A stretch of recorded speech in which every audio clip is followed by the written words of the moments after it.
Hola, bienvenidos a emunahoy.com, bienvenidos los que están conectados ahora y los que van a escuchar esta grabación en otro momento. Estamos estudiando, hoy vamos a tratar de estudiar dos cosas. Preparé un menú de dos pasos. Por un lado, quiero compartir con ustedes algunas ideas de la Perashá Breshit. Estamos comenzando la lectura nuevamente de toda la Torá.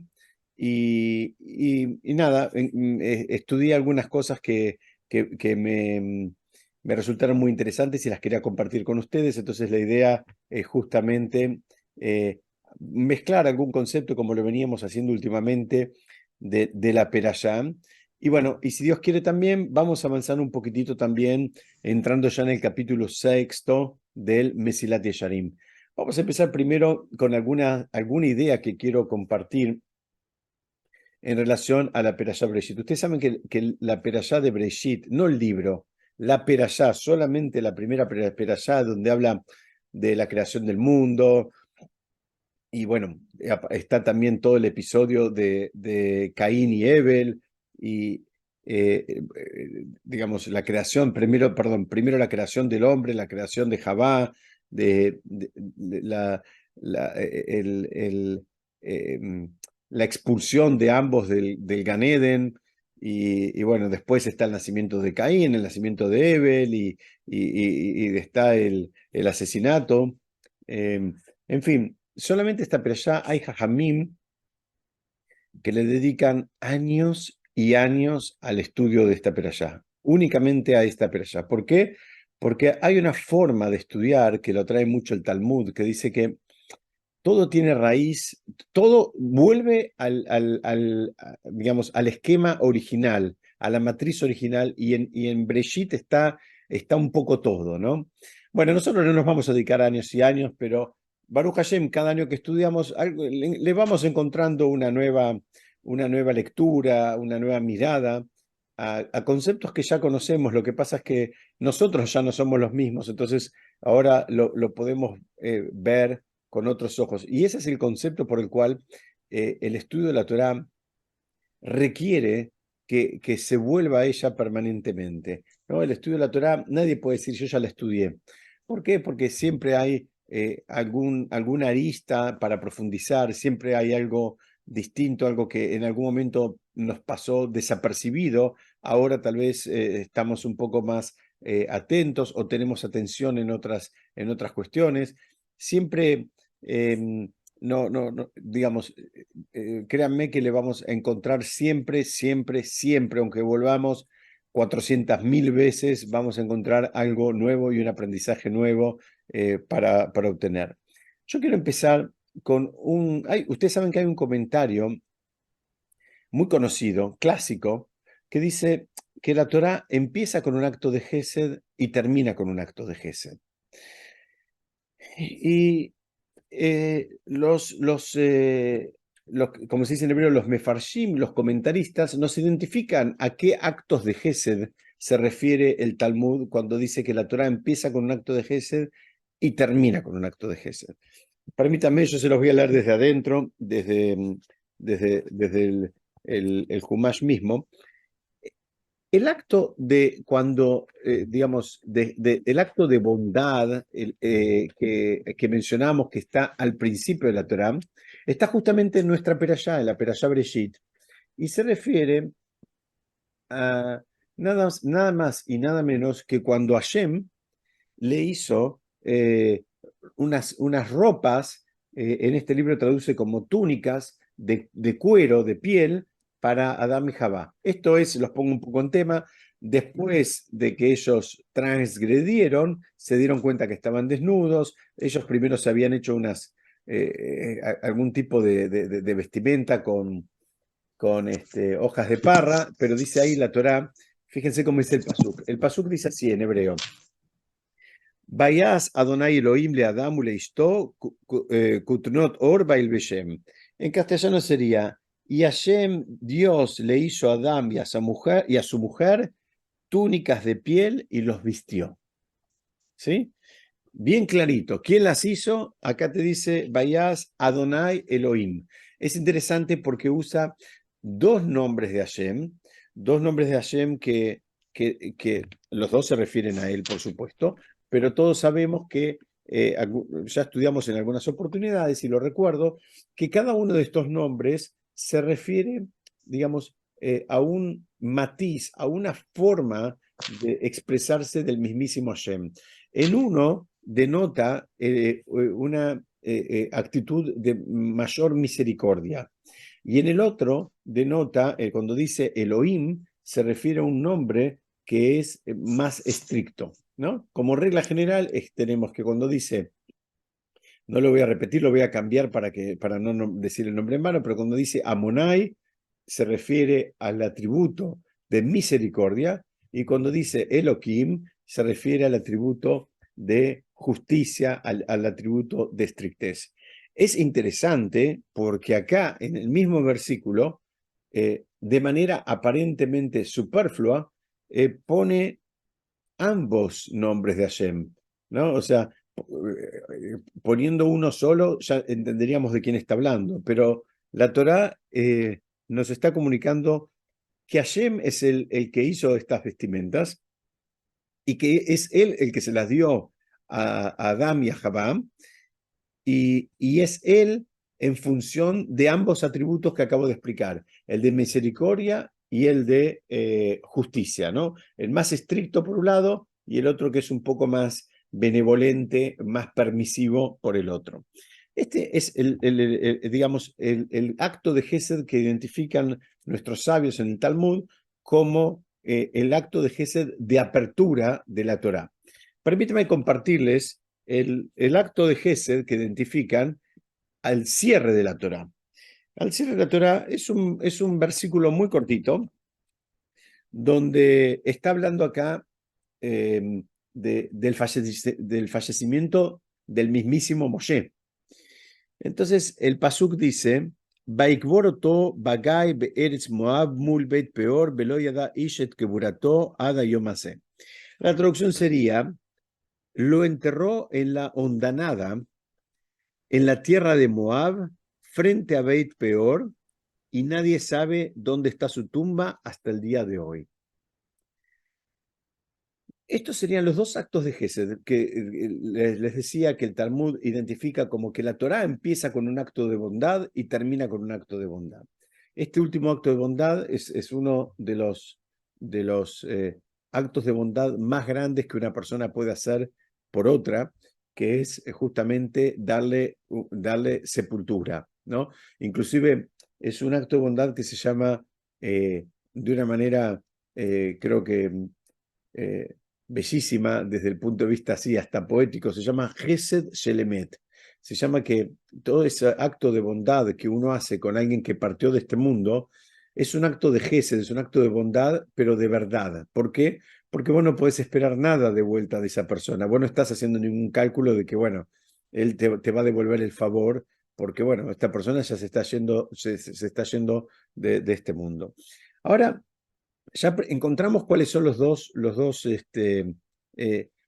fuentes a las cuales se refieren nuestros sabios cuando dicen que la Torá empieza con un acto de bondad y termina con un acto de bondad. Ahora me quiero detener un ratito con ustedes y ver qué pasó acá, porque acá hay una diferencia. En el primer pasuk que les comenté cuando habló de las ropas, ahí el sujeto de la oración está bien claro. Dice ahí que fue Hashem, y como les expliqué, y está inclusive, digamos, en lenguaje doble, utilizando ambos nombres de Hashem. Acá, cuando habla el lugar, cuando habla de que Hashem se ocupó del entierro de Moshe, el sujeto es tácito, no dice quién fue. Se sabe que fue, porque, o sea, si uno viene leyendo todo el relato, muy bien, uno puede, digamos, fácilmente inferir de quién está hablando. No es que uno no tiene idea de quién está hablando. Pero la pregunta que hacen nuestros sabios es, ¿qué pasó? Que en un caso no solo la Torá singulariza el nombre de Hashem, sino que lo singulariza con dos de sus nombres, y en el otro elige no expresarlo, elige dejarlo, digamos, sin mencionar, sin especificar, sin aclarar cuál es el sujeto de esta oración. Dice simplemente que lo enterró y dónde lo enterró y termina diciendo que nadie sabe, no conoce el lugar de la tumba. Entonces acá la pregunta que viene y lo que quiero estudiar un rato con ustedes en el día de hoy es, ¿qué pasó acá? Acá hay un acto de bondad, acá hay un acto de Gesed. Y la pregunta grande que podemos hacernos y que en realidad se hacen nuestros sabios a partir de esta, digamos, de esta comparación es, ¿qué hay que hacer? Uno tiene que contar los actos de bondad que hace o no hay que contarlos, ¿no? O sea, Baruch Hashem, todos los que estamos acá, quienes conozco, todos hacemos actos de Gesed, todos Baruch Hashem. Eh, Hacemos actos de Gesed principalmente con, digamos, eh, con los primeros beneficiarios de nuestros actos de Gesed, que son nuestras propias familias, todos. Y después hacemos inclusive, Baruch Hashem, conozco a la gente y hacen actos de Gesed inclusive de manera más ampliada, con gente que ya no es familia o gente que inclusive no conocen. Entonces la pregunta es, ¿hay que decirlo o no hay que decirlo? ¿Hay que contarlo o no hay que contarlo? Y nuestros sabios dicen que, por supuesto, hay ventajas y desventajas, ¿no? Tanto de hablar como de callar. No es algo lineal, no es algo, eh, digamos, blanco sobre negro. ¿Por qué? Vamos a ver las ventajas de contarlo. Cuando una persona menciona actos de bondad que hace, primero, en alguna medida, y tal vez sin darse cuenta, está motivando a los demás que también lo copien y lo hagan. Porque nosotros somos seres sociales y hacemos un poco lo que está a nuestro alrededor, digamos, valida. Entonces, si hay gente que está haciendo actos de bien, lo más probable es que a nosotros también nos den ganas de hacer actos de bien. Entonces, por ese lado, está bueno. Está bueno porque uno puede motivar a otro a que también lo haga y eso es en beneficio de toda la sociedad, no solamente en beneficio del que va a ser el receptor de ese acto de Gesed. Entonces dicen, muchas veces está bueno decirlo porque de esa manera, bueno, puede haber un impulso y una motivación positiva como para que otras personas también comiencen a imitar esos actos de bondad en la categoría y en la escala que sea, no importa. Esa sería la primera parte buena. Otra de las partes buenas de comentar los actos buenos que uno hace es que, especialmente para con la familia, o más que con la familia, con los hijos aprenden también y aprenden lo que es importante para el papá o para la mamá. Aprenden en qué gastan, en qué invierten su dinero, en qué gastan o invierten su tiempo. Entonces, si uno no cuenta nada, bueno, también hay un riesgo, es que los chicos, los hijos, nunca aprendan porque no tuvieron de quién aprender, porque no tuvieron el modelo. Lo tenían adentro de la casa, pero el modelo estaba tan recatado que en realidad no terminó teniendo un impacto como modelo. Tal vez después de muchos años puedan recomponer la imagen que tenían de su padre a partir de anécdotas que le van contando personas que en su momento fueron beneficiarias de sus actos de bondad, pero en vida no aprendieron nada de él. Entonces dicen, bueno, acá hay un riesgo. El riesgo es muy grande. Si no lo decimos, podemos estar perjudicando a las personas sobre las cuales tenemos la mayor responsabilidad de educación, que son nuestros propios hijos. Entonces dice, cuidado, ahí, si no hablas, hay un riesgo grande. Y si hablas, hay una ventaja grande, es que los chicos también aprendan. Y dentro de las desventajas, si se quiere, hay una muy grande que es que nos enorgullezcamos, nos agrandemos, se nos infle el pecho de un acto de bondad que hicimos. Dice, bueno, ahí hay un riesgo muy grande porque eso no te ayuda, eso no te sirve para construirte espiritualmente, eso al revés, te tira para atrás. Estamos buscando, digamos, permanentemente y estamos estudiando juntos un libro que nos está tratando de guiar de cómo se hace para construir una persona espiritualmente elevada. Te dice, mira, ten mucho cuidado, si vos, por más que hagas actos de bondad, si esos actos de bondad te terminan haciéndote sentir más que otros, bueno, no te sirvieron esos actos de bondad, no te sirvieron ni te van a servir. Yo no me acuerdo si alguna vez compartí la historia, pero hay una historia que ejemplifica mucho esto que estamos estudiando. Tiene que ver con un muchacho en una yeshiva en Israel que había asumido sobre sí una estrictez que constaba en recibir Shabbat 2 horas antes.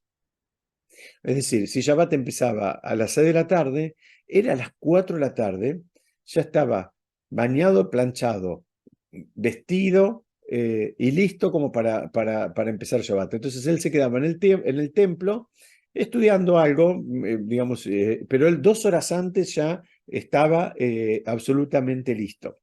Y ustedes saben que es una mitzvah tratar de agregar, se llama agregarle al Shabbat. O sea, Shabbat empieza a las 6 de la tarde. Si uno puede, aunque sea unos minutos, en lugar de prender las velas a las 6 de la tarde justo, las prende 6 menos 5, 6 menos 3, 6 menos 10, cada uno de acuerdo a lo que puede.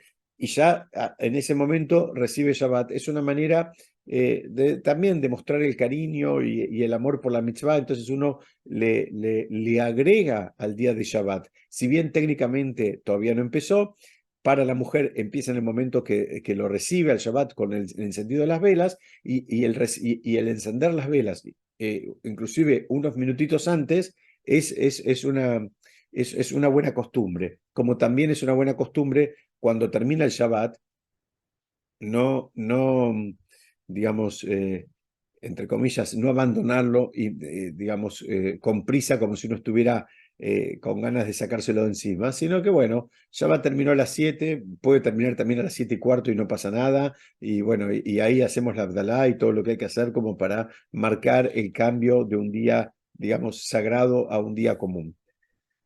Entonces este muchacho les contaba, hacía eso todos los viernes, él recibía Shabbat antes, eso implicaba que tenía que acelerar desde el temprano, bañarse, prepararse, etcétera, etcétera, y 2 horas antes él ya estaba listo y, como les dije, vestidito como para recibir Shabbat. Un día viene el Rosh Yeshiva y lo ve que estaba ya listo con ropa de Shabbat y demás.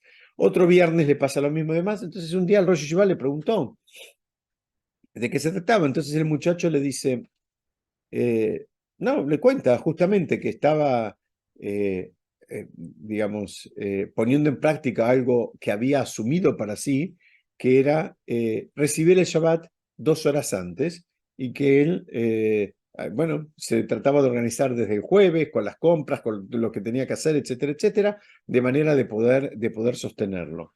Y el Rosh Yeshiva lo miró y le contestó, en mi opinión, una respuesta, o le hizo un comentario, en mi opinión, magistral. Lo miró y le dijo así.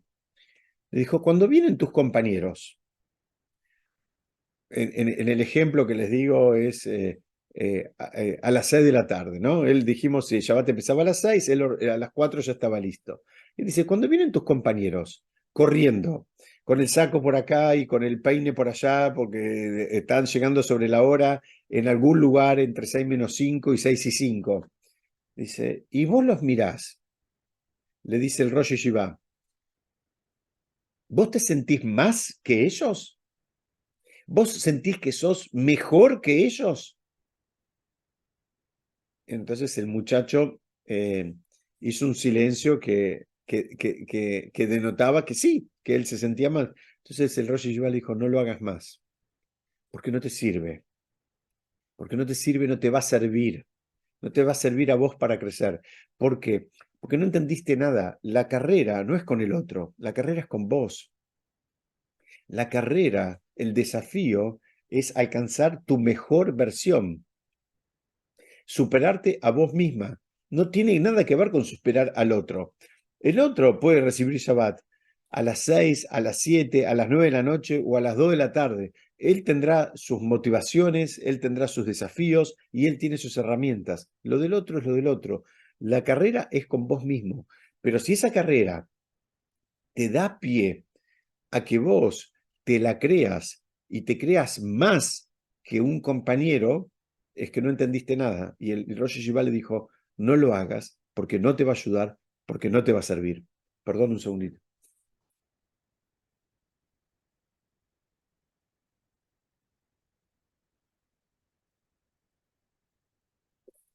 Entonces, vemos acá que el concepto de contar tiene un riesgo grande. Tiene un riesgo grande porque el riesgo es que uno se termine creyendo más que otros, que uno se termine inflando el pecho y se termine, digamos, perdiendo todo lo bueno que supuestamente se había ganado. Hay otra historia que quiero compartir con ustedes. Este es con un gran sabio que se llamó el Jafetz Haim, que vivió hace un poquito más de 100 años. Y una vez él iba a una ciudad en tren, iba de visita. Cuando llega a la estación del tren, ve que hay un montón de gente que lo está esperando, ¿no? Como una recepción, Leavdil, diferenciando mil veces, como cuando llega una celebrity, ¿no? Una estrella de lo que sea, del deporte, del cine o de la música, de lo que sea. Pero había mucha gente en la estación esperándolo. Y el Jafetz Haim no bajó del tren. Entonces, los que estaban con él le dijeron, ¿cómo? ¿Cómo? Le dice, no, no, yo no puedo bajar. Y él explica que cuando los demás te aplauden mucho y vos te la crees, se despierta en el Shamaim, se despierta en el cielo, un juicio sobre vos mismo. O sea, la persona que se le infla el pecho tiene un riesgo muy grande, que es que él mismo está despertando el juicio sobre su propia persona en el Shamaim. En el Shamaim dice, este es tan cancherito, a ver, tráeme la carpeta de Dieguito Michaní, que quiero ver a ver cómo está en esta mitzvah, en la otra mitzvah, y la de más allá, y la de más arriba, y la del costado. Eso despierta lo que llama en hebreo, despierta el din, despierta el juicio. Y el Hafetz Haim no quiso bajar. Entonces después le dijeron, no, mirá, tenés que venir porque no es por vos, es cabod a la Torá, al conocimiento que vos tenés, a la vida que dedicaste a la Torá, a los alumnos que formaste y demás, y aceptó. Entonces pasó una estación, se cambió de andén y volvió y aceptó. Dijo, solamente porque me están honrando a la Torá, no me están honrando a mí. Y ese es el riesgo más grande. Este es un riesgo, ustedes saben que hay varios autores, pero hay uno que escribió algo muy famoso, que es el Pele Yoetz. Escribió una plegaria especial que tenemos que decir los que solemos hablar en público, justamente para que esto no nos dañe. Dice, ¿por qué? Porque es algo que terminaste y te dicen, ay, qué bárbaro que estuvo, qué espectacular, y que yo vos así, ¿te la creés? ¿Vos te inflaste todo? ¡Pum! Levantaste la puerta de un juzgado completo que te están ahora examinando de la A a la Z. ¿Y quién se anima a exponerse a un juzgado celestial, digamos, gratuitamente? Dice, hay muchos sabios, grandes sabios cabalistas que escribieron tefilot, que escribieron plegarias especiales para cuidarnos, los que solemos hablar en público, de que no nos afecte este orgullo desmedido, esta digamos, reacción que no está buena, que no está buena. Entonces ahí estamos encontrando, digamos, cuál sería el problema de contar, ¿no? Porque si el otro dice, ay, qué bárbaro que sos espectacular, sos buenísima, sos generosa, sos esto, sos lo otro, chau, viste, a vos te la crees y ahí estamos de vuelta, digamos, peor que cuando empezamos a hacer el Gesed. Fuimos para atrás.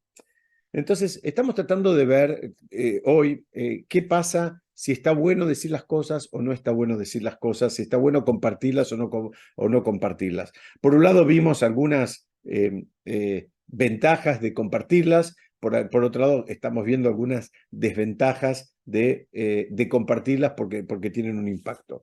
La realidad de las cosas es que no es lineal. Y tal es así que a las pruebas me remito. La Torá misma nos marca dos actos de bondad hechos por Hashem mismo, uno al principio de la Torá y uno al final de la Torá, y en uno la Torá elige singularizar al sujeto de la oración y en el otro lo deja de manera tácita.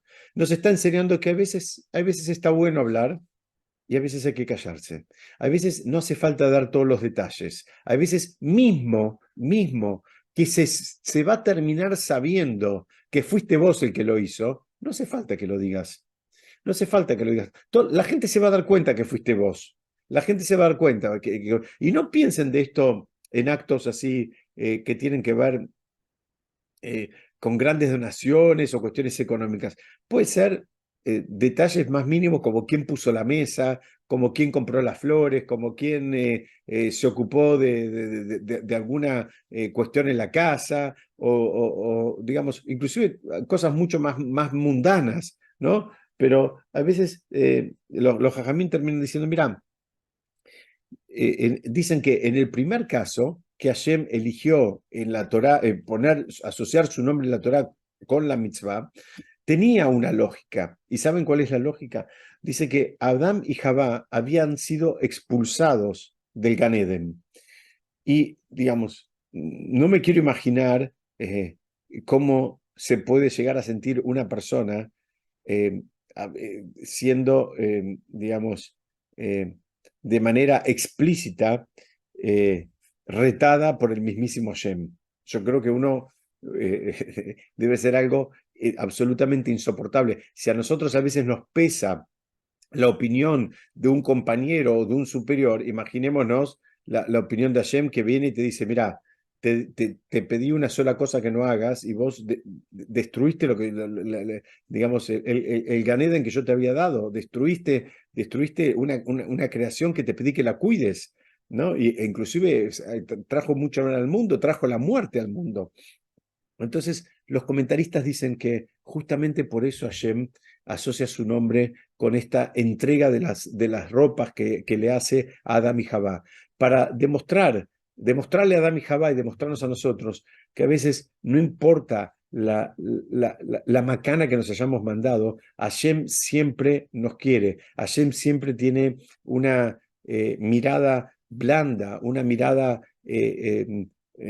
con misericordia, una mirada compasiva para con nosotros, y está dispuesto inclusive a hacernos otros regalos como hizo con Adán y Jabá. Dice, ahí ahí tenía un sentido, pero para nosotros y tenía especialmente un sentido para Adán y Javá, que ellos sepan que Hashem seguía estando cerca de ellos, seguía importándole y seguía, digamos, queriéndolos. Alguien podría pensar, bueno, está todo perdido, Hasu Shalom, ¿no? Entonces dice, no, está bien, se mandaron una macana, hay teshuvá, se puede arreglar, estoy con ustedes, no me fui a ningún lado, una demostración de que te quiero es, te hago un regalo. Creo que en el mundo que nosotros vivimos también es una de las manifestaciones más claras de que hay un cariño, ¿no? Cuando uno, si hubo una fricción o pasó algo, uno después puede inclusive entregar y el otro puede aceptar un regalo. Es una manera digamos, que como si fuera una ofrenda de paz, como quien dice, ¿no? Pero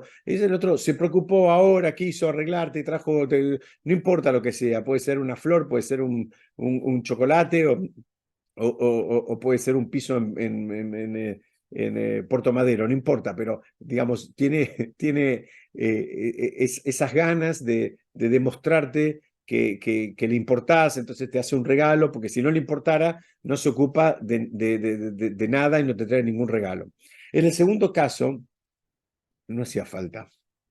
No hacía falta, el segundo, cuando la Torá está relatando que Hashem enterró a Moshe,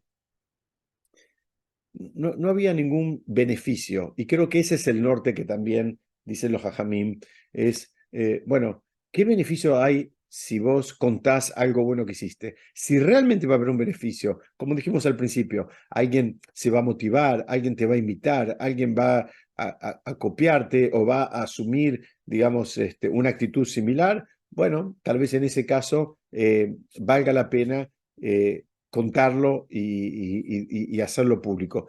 Pero si no, si no hay ningún beneficio, bueno, no hace falta, no hace falta. Y la Torah dice, y lo enterró a Shem, y lo enterró a Moshe, y no dice quién fue. Insisto, sabemos quién fue, y no hacía falta que lo ponga, pero eligió no singularizarlo para enseñarnos esto.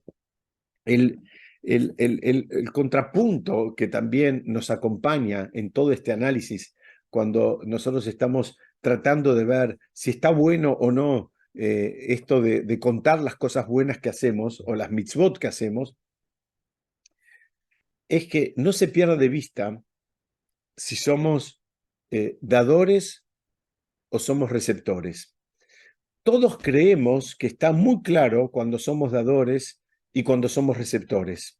Todos creemos que es inequívoco, ¿no? El análisis, que ahora yo soy dador, entonces yo hago un cheque de 10 millones de dólares para un museo y está clarísimo de que yo soy el dador porque yo doy el cheque y el museo es el receptor porque es el que recibe el cheque y con ese cheque, no sé, se va a mantener o va a comprar obras o lo que fuere, o va a financiar algún programa educativo. Ahora nuestros sabios que van y vienen 80 veces antes que nosotros pestañemos, dicen cuidado, porque a veces yo estoy dando el cheque de 10 millones de dólares al museo y el museo le pone mi nombre a una sala o a un edificio o lo que sea. Dice, no, no siempre el dador es el que da. Eh, muchas veces el dador es el que recibe. Y en este caso, el que dona esos 10 millones de dólares y después le terminan poniendo su nombre a un edificio, él está más en receptor que en dador, por más que él puso 10 millones de dólares. A veces se confunde, a veces queda en una zona gris, en qué lugar está. Si la persona da, no importa lo que dé, no importa el monto, pero lo que recibe del otro lado, digamos, en honores, en cabod, en todo tipo de aplausos y de reconocimiento, muchas veces hace de que él en realidad está siendo más receptor que dador, aunque esté poniendo un cheque de 10 millones de dólares. Espero que se haya entendido este concepto, porque es un concepto muy importante, donde en general queda muy confuso y no siempre es puro, no siempre es puro. Muchas veces parecería que es puro, parecería que soy el dador, pero soy el receptor. Después me ofendo si no me ponen en primera fila o no me hicieron el cartel con las luces de neón o no me hicieron esto, no me hicieron lo otro. ¿Por qué? Porque yo estoy en receptor, no estoy en dador. Mi motivación es absolutamente la de recibir, no la de dar. Y esto es otro concepto que va acompañado con esto. Entonces, resumimos. Dijimos que la Torá trae, mejor dicho, que el Talmud trae que la Torá empieza con un acto de bondad y termina con un acto de bondad. Identificamos cuáles son los pesukim. El primer acto de bondad es cuando Hashem le hace las ropas para Adán y Jabá. Le hace las ropas a Adán y Jabá y el pasuk menciona que fue el mismísimo Hashem, e inclusive lo menciona utilizando dos nombres distintos de Hashem, que uno denota más la misericordia y el otro denota más la estrictez o la rigidez. En el último acto de bondad con el cual la Torá termina, se refiere a cuando Hashem lo entierra a Moshe, y ahí la Torá elige no nombrarlo a Hashem directamente, dice, lo enterró, y dice una referencia del lugar, pero no dice quién. Explicamos, y era claro que se puede inferir quién era de todo el relato que uno viene leyendo, pero ahí elegimos que no, la Torá eligió que no. Entonces, entendemos que a veces no es lineal. A veces está bueno hablar de los actos de bondad que hacemos, sean grandes, chicos, medianos, sean, digamos, actos con dinero, sean actos con nuestro tiempo, sean actos con nuestro conocimiento, sean actos que involucren nuestras habilidades, nuestra paciencia, nuestra capacidad de escucha. No siempre estamos hablando de dinero, ¿eh? No siempre, no siempre. Hay un tratado del Talmud que compara la tzedaká con los actos de bondad y pregunta, ¿cuál es más importante, tzedaká o los actos de bondad? Y el Talmud hace un contrapunto muy interesante, típico del análisis del Talmud. Dice, mira, la tzedaká vos solamente la podés hacer con dinero y la podés hacer con una persona que tiene menos dinero que vos, ¿sí? Porque vos no le podés ir a dar una tzedaká a Rockefeller, no tiene ningún sentido. Entonces dice, la tzedaká está como mucho más limitada, porque primero tenés un universo digamos, receptor de tu posible tzedaká, que son los que tengan menos que vos. Y segundo, solo la puedes hacer con tu dinero. En cambio, los actos de bondad, los actos de Gesed, lo podés hacer, digamos, con dinero o lo podés hacer con el cuerpo, como expliqué recién, con tu tiempo, con tu entendimiento, con tu paciencia, con tu capacidad de escucha.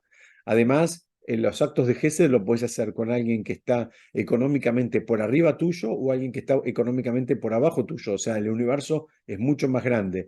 Y el Talmud termina diciendo, además, los actos de tzedaká los podés hacer solamente con las personas que están vivas. En cambio, los actos de bondad los podés hacer con los que están vivos o con los que ya ni siquiera están en este mundo. Por ejemplo, una persona le hace kadisha a otra que ya no está en este mundo y que no tiene quien le haga, eso es un acto de bondad y eso es alguien que lo está haciendo en este mundo para con alguien que ya no está en este mundo. Entonces, ahí vemos que los actos de bondad son, para el Talmud, son todavía mucho más potentes que la tzedaká misma.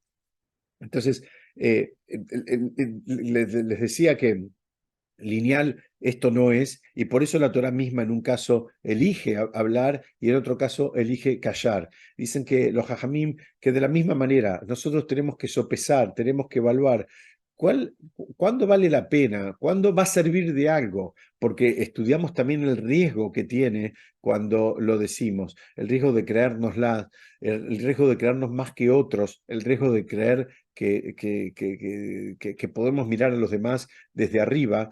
Eso es algo que espiritualmente está muy mal y no nos ayuda en absoluto. Entonces, digamos, la directriz que atraviesa a todo esto que estamos estudiando hoy es, bueno, ¿para qué lo voy a contar? ¿Qué sentido tiene que lo cuente? Si lo voy a contar y me van a escuchar para motivarse, para aprender y demás, bueno, tal vez valga la pena exponerme a ese relato. Y si lo voy a contar y en realidad lo que yo estoy buscando es el aplauso, el reconocimiento y, digamos, la validación de los demás, bueno, tal vez tengo que empezar a aprender a que a veces hay que callarse. Yo quiero terminar contando una anécdota personal que me pasó hace unos años. Ustedes saben que yo estaba estudiando un programa que se estudia el Talmud, una página por día, y me había suscrito a una edición que en ese momento era nueva, que entonces me mandaban por correo unos fascículos que eran para un mes. Eran 30 páginas del Talmud en tapa blanda. Me mandaban todos los meses porque era una edición nueva con algunas explicaciones, en fin, una edición, digamos, enriquecida y facilitada para el estudio. Pero que bueno, era nueva, entonces la estaban sacando y me iban mandando, al principio me mandaban una por mes, después ya al final se habían adelantado y de pronto me mandaban, se adelantaban, me mandaban para 6 meses, me mandaban seis fascículos en un solo envío, ¿no? Me las mandaban de Israel. Una de las veces recibo estos fascículos y veo que estaba dedicado en castellano a la memoria del padre de una persona que rezaba con nosotros en el templo de Olleros. Entonces, bueno, justo ese Shabbat, ese viernes, voy al templo y lo veo a esta persona. Yo no era amigo de la persona, lo conocía, pero no era amigo. Entonces lo miro y le digo, Hasaku Baruch, le digo, muchas gracias, recibí hoy el envío de Israel y vi que vos dedicaste a la memoria de tu papá un tratado o digamos, sí, un tratado del Talmud había dedicado él, que eran varios fascículos. Entonces esta persona me mira y se pone blanca y me dice, mira, yo te voy a decir algo. Yo no conocía a nadie que lo use. Y a nosotros, me cuenta él, nos cuesta un esfuerzo económico inmenso hacerlo. Y hoy habíamos decidido con mi hermano dejar de hacerlo. Dice, hoy nosotros decidimos dejar de hacerlo. Ahora vos venís, vengo al templo a la noche y vos venís y me decís que lo usás. Me dice, yo no conozco a nadie. Entonces yo digo, mira, vamos por partes. Si vos querés conocer gente que lo use, yo te puedo presentar un montón de gente que estaba suscripta y lo recibía en su momento. Bueno, la historia, ¿cómo terminó? Terminó que él se emocionó, yo le dije que era una mitzvah gigante, que trate de continuarla, en fin. Entonces después él le contó esta historia al Rab que dirige toda esa editorial, y unos meses después ese Rab vino a la Argentina y me invitó para que lo conozca, etcétera, etcétera. Después yo viajé a Israel una vez con mi familia, y el Rab nos recibió a toda la familia, me regaló 50 libros de su editorial, me traje 4 valijas de libros que me regaló el Rab, pero no termina ahí. 1 o 2 años después, el Rab vino a la Argentina para el bar mitzvah del hijo de este señor. Entonces, yo estuve invitado, y ahí salió, en el medio de una reunión que estaba el Rav Grumblat y demás, salió que se trajo a la Argentina, que lo aclaro porque ya lo aclaré 100 veces, pero mucha gente piensa que yo fui el donante, y yo no tuve el zehut, no fui el donante, yo fui el que hice el shidduch nada más, pero se trajo, fue un proyecto de más de $1 millón de libros de Torá que se trajeron de Israel para donar a todos los templos, ¿no? Donde hubieron un montón de donantes. Yo no fui donante, yo fui facilitador, pero fíjense, todo eso salió de que estaba el nombre puesto en la tapa de ese fascículo. Si yo no me hubiese enterado, tal vez nunca le hubiese, digamos, felicitado a este muchacho, entonces tal vez él lo hubiese dejado de hacer, y un montón de otras cosas buenas que pasaron porque se fueron, digamos, uniendo voluntades, terminaron pasando a partir de algo que había sido comunicado. Alguien podría decir, bueno, mejor no pongo nada, o no lo pongo en castellano, o que nadie sepa y demás. Entonces, hay veces no es ni muy, muy, ni tan, tan, sino hay que buscar la manera de que Hashem nos ilumine para poder tomar la decisión correcta en relación a las cosas, Baruch Hashem, buenas que hacemos, y cuidar siempre de que nuestra alegría, de que nuestro orgullo, de que nuestra, digamos, elevación por algo bueno que hicimos, nunca constituya un dolor para el otro. Nunca. O sea, siempre buscar la manera que si el otro le va a impactar negativamente, mejor nos quedamos callados y no lo compartimos. Me estoy quedando sin voz, yo tengo preparado algo de Mesilat Yesharim, pero si Dios quiere, lo vamos a seguir estudiando la semana que viene. Si alguien quiere hacer un comentario o algo, aprovechen que voy a toser y háganmelo ahora.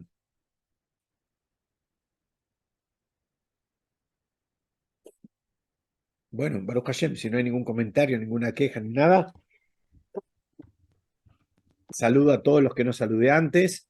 Les digo a todos que tengan un excelente Shabbat, que es un Shabbat muy importante, es el Shabbat Breshit, el comienzo, la fuerza del comienzo, que Besat Hashem cada uno pueda tomar de este Shabbat las energías necesarias para empezar aquellas cosas que siempre tenemos pendientes de empezar, o para empezar de vuelta con energías renovadas, algunas que ya empezamos en otros momentos y no las pudimos sostener. Les mando un beso grande, que pasen un excelente Shabbat, perdónenme, pero no me da más la garganta. Si Dios quiere, seguimos estudiando el jueves que viene. Besat Hashem que no tengamos partido y que pueda ser presencial. Un cariño grande para todos y Shabbat Shalom.